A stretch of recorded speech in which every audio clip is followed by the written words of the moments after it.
When people talk about the Boston Celtics from 2008 to 2012, there's one thing they always bring up. They only won one championship. And honestly, they're right. But here's my question. Is that really the whole story?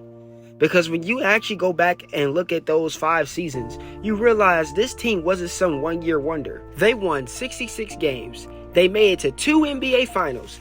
And they were 1 game away from winning another championship. They pushed Kobe's Lakers to 7 games. And yet, people act like they completely underachieve. So today, we're going to go back year by year to answer one question. What really happened to the Boston Celtics between 2008 and 2012? Now, before we start, this isn't a video to make excuses for Boston. They absolutely had opportunities to win more than just one championship.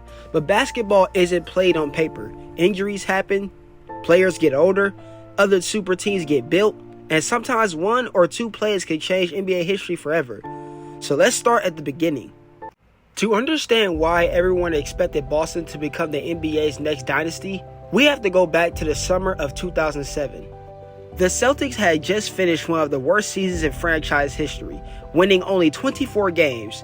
Paul Pierce had spent years carrying the franchise, but Boston just couldn't build a contender around him. So instead of making small moves, General Manager Danny Ainge went all in. First, Boston traded for Ray Allen from Seattle. Just a few weeks later, they pulled off one of the biggest trades in NBA history by acquiring Kevin Garnett from the Minnesota Timberwolves. Overnight, the Celtics went from rebuilding to championship favorites. Now, here's what made this team special.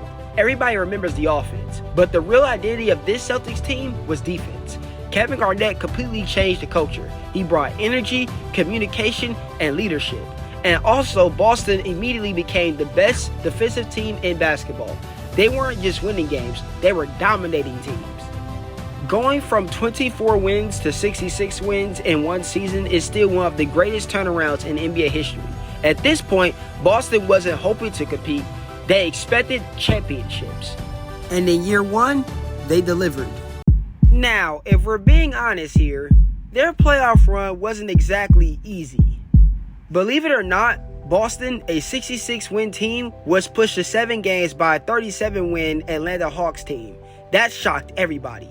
It wasn't the dominant start people expected.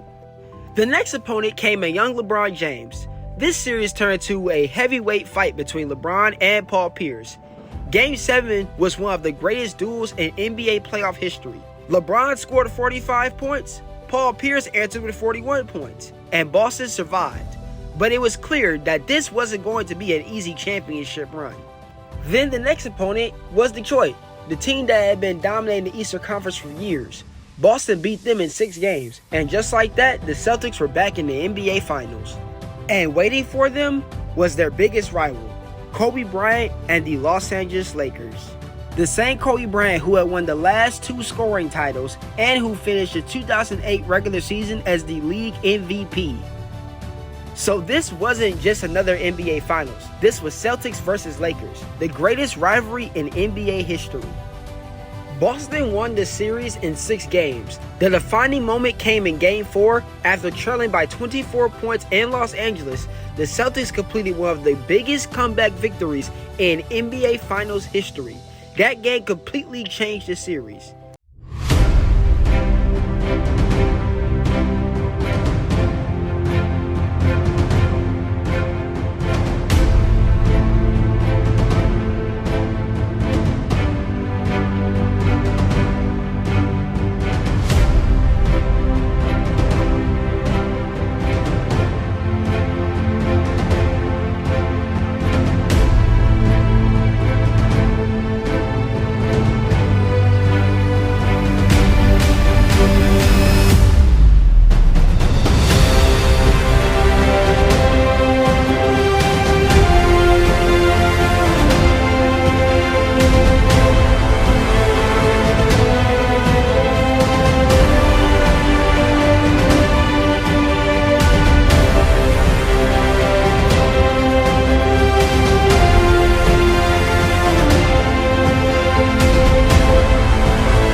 When the final buzzer sounded in Game 6, the Celtics had done exactly what they had set out to do. Kevin Garnett finally won his first NBA championship. Paul Pierce was named Finals MVP. Ray Allen became an NBA champion. Boston was back on top of the basketball world. Everything was going exactly according to plan. Boston looked like the NBA's next dynasty. They had the best defense, the perfect mix of veterans and young talent, and when everyone returned the following season, it looked like championship number 2 was only a matter of time. But sometimes, a championship window doesn't close because another team beats you. Sometimes, it closes because of one injury. If you ask most Celtic fans what changed everything, they'll tell you one name. Kevin Garnett. Because after winning the 2008 NBA championship, Boston entered the next season with one goal: repeat. And for most of the season, they looked capable of doing exactly that. Boston won 62 games. Their defense was still elite. Their chemistry was still there. Everything pointed towards another deep playoff run. Then, everything changed.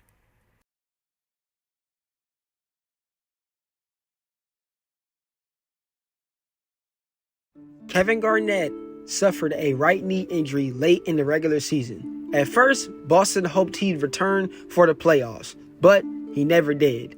And that's a huge detail that sometimes gets forgotten. People look at Kevin Garnett and think about his intensity, his leadership, his trash talk. But what really made him special was his defense. He was the anchor. He quarterbacked everything Boston did on that end of the floor. Without him, the Celtics were still a good team. They just weren't the same team. Even without Garnett, Boston still fought. The Celtics survived an unforgettable 7-game series against the Chicago Bulls led by Derrick Rose. It featured multiple overtime games and is still remembered as one of the greatest first-round series in NBA history. But eventually, reality caught up with them. Without Kevin Garnett, Boston simply didn't have enough, and Orlando eliminated the defending champions in 7 games. After Orlando beat Boston, they went ahead and took care of business in Cleveland to start LeBron James' MVP season, and they met Kobe Bryant and his Lakers in the 2009 NBA Finals, who they would eventually lose to. But Boston fans and Kevin Garnett's teammates believed that if KG had been healthy for the 2009 playoffs, they would have repeated. Now, does that automatically mean Boston would have repeated if Garnett stayed healthy? No. We can't say that for sure. Orlando was a very good basketball team. But what we can say is that losing the Defensive Player of the Year caliber leader of your team drastically changed Boston's chances. 1 year later, Kevin Garnett came back. Boston got healthy. And they were about to come within one win of another championship. After the disappointment of 2009, the Celtics had one more shot. And honestly, not many people expected them to make another finals run. Boston wasn't the dominant regular season team they had been in 2008. They finished with 50 wins, but they looked older. Some people even believed their championship window had already closed. But once the playoffs started, this team reminded everybody exactly who they were. First, the Celtics held D-Wade and the Miami Heat in 5 games. Next was Cleveland, who had won 61 games and had LeBron James, who had just won his 2nd consecutive regular season MVP. Cleveland also entered this series as the favorite, but Boston completely flipped the script. Boston eliminated the best regular season team in basketball. And after Game 6, nobody knew it at the time, but it would be LeBron James' final game as a Cavalier. Next up, the Orlando Magic, the same team that had eliminated Boston the year before. And this time, Boston got its revenge in 6 games. And now, we got the rematch everyone wanted. Celtics-Lakers Part 2. The 2010 NBA Finals became another classic chapter in the greatest rivalry in basketball.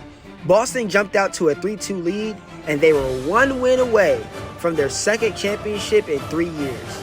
Then, everything slipped away. The Lakers won Game 6, then Game 7. Los Angeles captured the championship. Boston came painfully close, but came up just short. Sometimes, dynasties are decided by 1 game. If Boston wins Game 7, we're probably talking about this team very differently today. Instead, they were left wondering what could have been. As heartbreaking as that loss was, Boston's biggest challenge wasn't the Lakers anymore. It was something the NBA had never seen before. The answer to the question everybody wants to know. LeBron, what's your decision? In this fall, man, this is very tough. In this fall, I'm going to take my talents to South Beach and join the Miami Heat.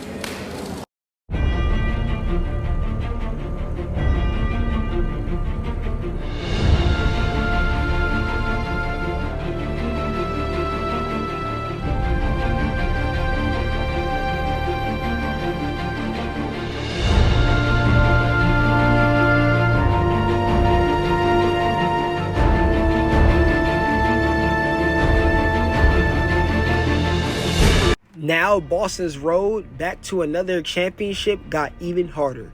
Not because they got worse overnight, but because the entire NBA changed. LeBron left Cleveland, Chris Bosh left Toronto, and together with Dwayne Wade, they formed Miami Heat's Big Three. Almost overnight, the balance of power in the NBA had shifted. Meanwhile, Boston was getting older. Kevin Garnett was in his mid-30s, Paul Pierce was in his 30s, and Ray Allen was also in his 30s as well. They still had experience, but Father Time was slowly catching up. But Boston still had another strong regular season. They even made a major move at the trade deadline by sending Kendrick Perkins to Oklahoma City in exchange for Jeff Green, because the front office believed it would have helped the team stay competitive for the future. But chemistry matters, and some of the players on the Celtics later admitted that the trade affected the locker room. Now, Boston did reach the second round of the playoffs after sweeping the New York Knicks in the first round, but this time, Miami was waiting. The Heat eliminated the Celtics in 5 games, and for the first time, it really felt like Boston's championship window might have actually been closing. Because this is what the Big Three was averaging in this series against the Boston Celtics. If 2011 felt like the end, Boston had one more surprise left. Despite their age, the Celtics refused to go away.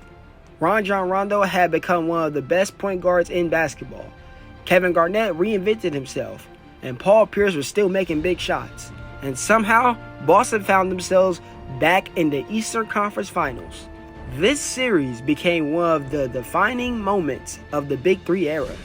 And one of the reasons why it's one of the most defining moments is because Miami actually started the Eastern Conference Finals against the Boston Celtics 2-0 without Chris Bosh, because Chris Bosh had injured himself in this series before against the Indiana Pacers. And Miami thought they would have all the momentum since they was up 2-0, but Boston had another thing coming. This would lead to one of Paul Pierce's most legendary playoff moments against LeBron James. With that shot that Paul Pierce just made dead in LeBron's face, that gave the Boston Celtics a 3-2 lead after the first 5 games of the Eastern Conference Final. This meant the Boston Celtics were 1 game away from making it to their 3rd finals in 4 years. But then, LeBron James happened.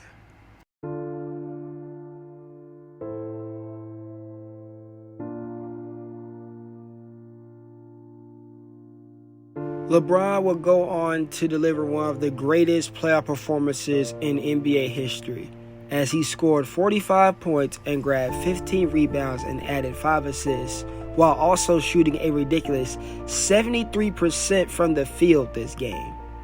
And this completely changed the series, because right after going to Boston and winning Game 6 in legendary fashion, LeBron would go help the Miami Heat end the series in Game 7 with a 31-point performance in Game 7.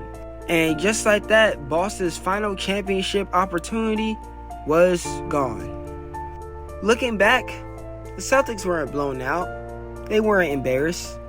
They pushed the eventual NBA champions to 7 games. They just couldn't finish the job. That offseason, the Big Three era officially began to fall apart. Ray Allen left Boston and signed with the Miami Heat. And it wasn't just another free agent move. It was one of the most controversial decisions in Celtics history. His relationship with Rajon Rondo had reportedly became stranded. He had also seen his role begin to change as Boston looked towards younger players. Miami offered him a chance to compete for another championship in a different role. And 1 year later, Ray Allen hit one of the biggest shots in NBA history, the corner three in Game 6 of the 2013 NBA Finals. That shot helped keep Miami alive, and the Heat eventually won the championship. For Boston fans, that moment was painful. One of the biggest heroes from the 2008 championship had now helped another team win. So what really happened to the Boston Celtics between 2008 and 2012? It wasn't just one thing. It was everything. From Kevin Garnett's injury in 2009, falling one game short in the 2010 NBA Finals, LeBron and the Miami Heat forming a Big Three, and having an Asian core, and Ray Allen leaving, every season, something else just got in the way. Does that mean Boston should have won more than one championship? That's a debate people will probably have forever. But calling this era a failure ignores just how close they came to adding another title. From 2008 through 2012, the Celtics weren't just a championship team. They were one of the defining teams of their era. They battled Kobe's Lakers, they battled LeBron's Heat, and even though they finished with only one championship, their impact on NBA history is much bigger than that one number. But if you enjoyed this documentary and want to see more NBA deep dives like this, let's see if we can get this video to 20 likes. If we hit that goal, I'll drop another episode in this series. And trust me, I've already got some crazy ideas. Also, let me know down in the comments, what team should I cover next? If you're new to the channel, make sure you subscribe because we've got a lot more NBA documentaries, rankings, and basketball history coming your way. Thanks for watching, and I'll catch y'all in the next one.